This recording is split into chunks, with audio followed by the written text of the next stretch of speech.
Trump बाबू हमारे पीछे पड़े हुए हैं, बताइए। उन्होंने H-1B वीज़ा पर $1,00,000 का जुर्माना नहीं लगा दिया है। जुर्माना ही कहेंगे उसको, तो और क्या कहें। और उधर साहब सऊदी अरेबिया जो है, वो अपने साज़ो-सामान के साथ, लाव-लश्कर के साथ भारत पर वापस आक्रमण करेगा। क्या-क्या करेगा, पता नहीं। तो मैं इस डर की जो ये मेरा जो डर है, इसके बारे में बात करता हूँ आदि अचिंत से। हो सकता है ये मेरे डर का निराकरण कर दें। बस आपसे आरंभ करने से पूर्व अनुरोध है कि कृपया हमारी चैनल्स को जयपुर डायलॉग्स को और आदि अचिंत जी की चैनल को कृपया सब्सक्राइब करें, वीडियो को लाइक करें और दी जयपुर डायलॉग्स एनुअल समिट के रजिस्ट्रेशन का जो क्राउड फंडिंग है, वो 90% हो गया है। तो आपको यदि अपना थोड़ा-सा उसमें नाम रजिस्टर कराना है, तो केवल 10% बाकी है, करवा लें। पुण्य का काम है, अच्छा है। तो भाई आदि जी, आप मेरा डर दूर कीजिए प्लीज़। मैं कहाँ बहुत से डरा स्टार्ट करें हुआ सर? हूँ। मुझे रातों को नींद नहीं आ रही है। कभी मुझे अपने सपने में ट्रम्प दिखाई पड़ता है और कभी मुझे एमबीएस दिखाई पड़ता है और आसिम मुनीर तो छोड़ता ही नहीं है, हर वक़्त दिखता रहता है। भई इस डर का मैं क्या करूँ? डर का माहौल तो है सर। H-1B बड़ा इंटरेस्टिंग सा मूव है और हम सबने इसके बारे में बात करी थी कि ये कहीं न कहीं हो सकता है। It's an inward looking move और इसमें कोई डाउट नहीं है, कहीं न कहीं they want to replace Indians with Americans, तो चलिए बढ़िया है, all the best for that. क्योंकि दुनिया इत भर की स्टडीज़ हैं जो कहती हैं कि you can not replace Indians with Americans. आप वो नहीं sir, Trump doesn't believe in studies, so वो छोड़ दीजिए। वो बोलता है ये ही इंटेलेक्चुअल्स नहीं ही बता। Only believes in executive orders.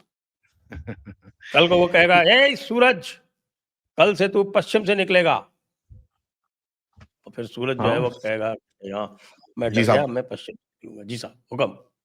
हुँ। देखिए सर, इसके अंदर 2-3 चीज़ें हैं। ये जो पॉलिसी इन लोगों ने लिखी हुई है, ये हार्वर्ड लटनिक ने, उसके बाद आप देखें 3-4 लोग इनके आस-पास जो हैं, हार्वर्ड लटनिक हैं, ये स्कॉट बेसेंट हैं, इन लोगों ने resetting the global trade order एक पेपर लिखा था नवंबर 2024 के अंदर। वहाँ पर ये चीज़ें इन लोगों ने लिखी हुई थी कि we need to do reshore our jobs और ये सब चीज़ें हमको करना है। तो इन्होंने बेसिकली एक स्टेप लिया है उस तरफ कि भई यहाँ पर हम जाके इसको चीज़ों को करते हैं। अगर आप इसको थोड़ा-सा थोड़ा-सा ऊपर से देखें, व्हाट हैव दे डन? इनको पता है कि सर आगे जाके कुछ सेक्टर्स के अंदर जॉब्स बेसिकली क्या होगा, जैसे as as AI takes in certain processes, तो कुछ जगहों के अंदर जॉब्स की इश्यूज़ हो जाएँगी। तो इफ इंडियंस या H-1B वाले भी आउट ऑफ जॉब्स हैं, हमारे भी आउट ऑफ जॉब्स हैं, there will be a problem. Plus इनको रीशोरिंग करनी है, फैंटास्टिक। तो इन्होंने एक हार्ड झटका लिया। इंडिया इस टाइम पे उनके सामने एक एक जगह है where they want to push and they want that कि भई कहीं न कहीं आप थोड़ा नीचे बैठो। बिकॉज़ आपका खड़ा होना उनको नहीं समझ में आ रहा। They it is out of the syllabus question. वो out of the syllabus questions को एक good cop, bad cop routine के साथ ये लोग खेल रहे हैं।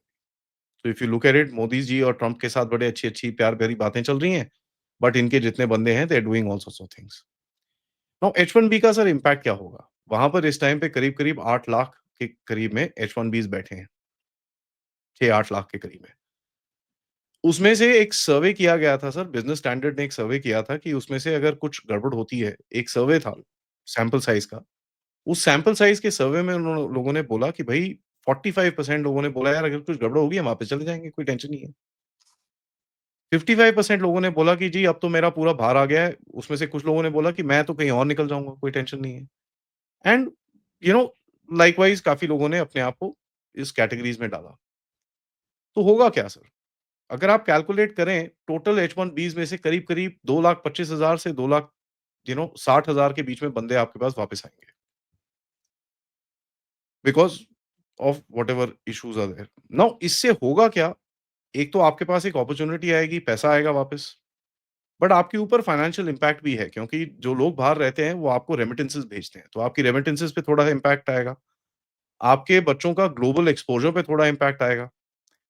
आपकी you know interference within that trade sector जो आईटी सेक्टर है उसके अंदर थोड़ा-सा इम्पैक्ट आएगा, लेकिन उसका एक फ्लिप साइड भी है। जिस तरह के प्रोसेसेस वहाँ पर हैंडल होते हैं, वहाँ पर local Americans can not handle those processes. तो होगा क्या sir? A lot of things will get offshored. और ये ऑफशोरिंग होगी, टू अ पॉइंट होगी कि आप देखिए इस टाइम पे भारत के अंदर जो जीसीसीज़ बन रहे हैं, we are already at 58-60% of global GCC capacity. By 2030 इसको बोला जा रहा है इसको 70% तक लेके जाएँगे। And contracts are already signed और ये सब चीज़ें हो रहा है already.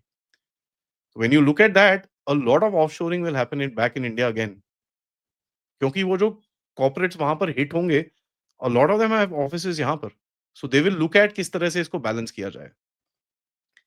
Because the biggest sector that is gonna be hit is IT, but the number 2 sector that is gonna hit, यहाँ पर अमेरिकन्स को दर्द होगा, which is the medical sector.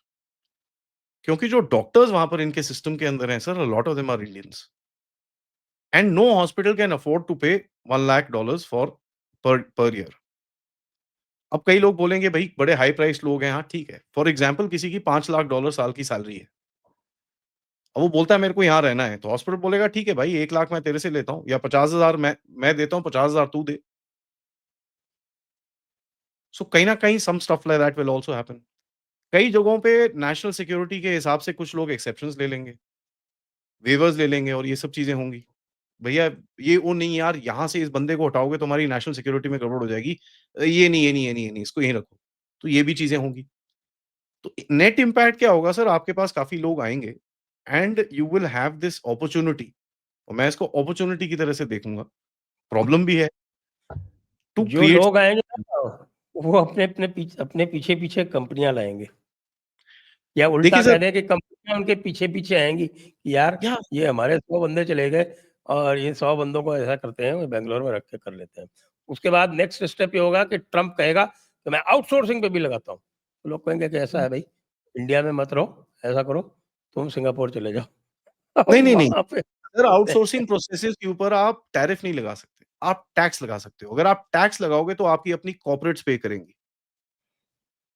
तो हमको इतना फ़र्क नहीं पड़ेगा, because at the end of it some jobs that need to be done will still be done.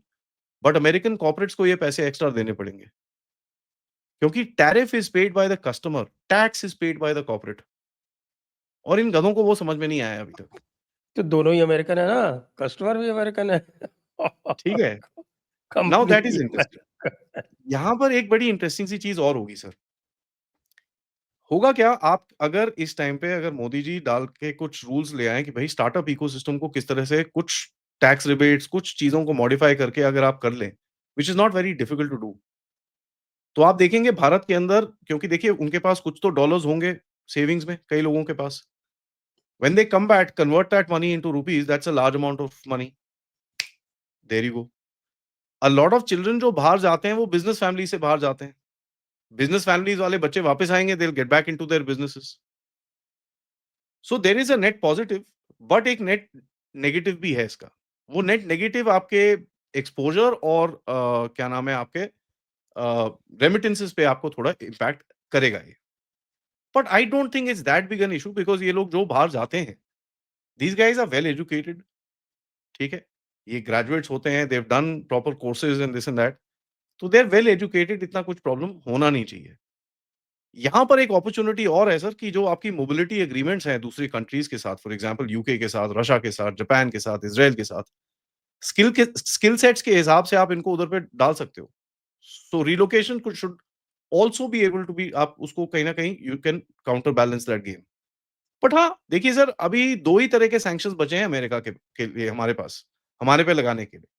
Before the big sanction of blocking of everything, एक है काटसा, ठीक है जी, वो काटसा लगाएँगे आपके ऊपर, क्योंकि आप 2 S-400 अभी और लोगे या Su-57 या कुछ ले लोगे, तो वो काटसा लगाएँगे आपके ऊपर।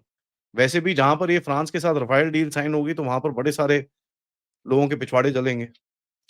दूसरा है कि भई ये ऑलरेडी चल रहे अंबानी, हैं भाई हाँ, अंबानी, अडानी और ये सब जितने हमारे कॉर्पोरेट्स हैं, इनके ऊपर केसेस एसईसी के अंदर केसेस डालने शुरू करेंगे, which will basically create that propaganda, और वो फिर आपके ऊपर गेम खेलने की कोशिश करेंगे। These are the 2 big things that that they can do. Beyond which आपने तो ऑलरेडी बोल दिया है कि साहब करते रहो जो करना है यार, हमको ढिले का फ़र्क नहीं पड़ रहा। फ़र्क पड़ रहा है वो अलग चीज़ है, बट दैट्स द नैरेटिव।